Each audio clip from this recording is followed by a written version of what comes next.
தமிழ் சினிமாவில் அதிக சம்பளம் வாங்குகிற நடிகர்கள் யார் யாருன்னு பார்த்துடலாமா? லிஸ்ட்டில் நம்ம முதல்ல பார்க்க போகிறது ரஜினிகாந்த். கபாலி மற்றும் காலா மாதிரியான படங்களை நடிச்சிட்டு இருக்கும்போது 50லேருந்து 60 கோடி வரைக்கும் மட்டுமே சம்பளம் வாங்கிட்டு இருந்தார். ஜெயிலர் படம் வெளியானதுக்கு அப்புறமா அவரோட சம்பளத்தை பயங்கரமாக உயர்த்திட்டாரு. 2026 ரஜினி ஜெயிலர் 2 படத்தை நடிச்சிட்டு வராரு. இந்த படத்துக்கு கிட்டத்தட்ட 225 கோடி வரைக்கும் சம்பளம் வாங்குறாராம். லிஸ்ட்டில் நம்ம அடுத்து பார்க்க போகிறது அஜித்குமார். 2019 வெளியான விஸ்வாசம் படத்தில் அஜித்குமார் 35 கோடி சம்பளம் வாங்கியிருக்காரு. அப்புறமா நேர்கொண்ட பார்வை படத்துக்காக 45 கோடியும், வலிமை படத்துக்கு 70 கோடியும், துணிவு படத்துக்கு 100 கோடியும், இறுதியாக வெளியான குட் பேட் அட்லி படத்துக்கு 150 கோடி வரைக்கும் சம்பளம் வாங்கியிருக்காரு.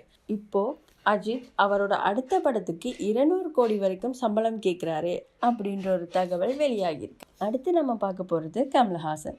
விக்ரம் படத்துக்கு முன்னாடி 20லேருந்து 30 கோடி வரைக்கும் மட்டுமே சம்பளம் வாங்கிக்கிட்டு இருந்த கமல்ஹாசன் விக்ரம் படத்தோட ஹிட்டுக்கு அப்புறமா 80லேருந்து 100 கோடி வரைக்கும் சம்பளம் வாங்குறாராம்.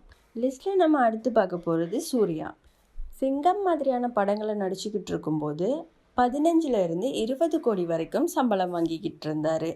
தொடர்ந்து ஃப்ளாப் படங்களே கொடுத்துக்கிட்டு இருந்த சூர்யாவால் அவளோட சம்பள மார்க்கெட்டை உயர்த்த முடியலை.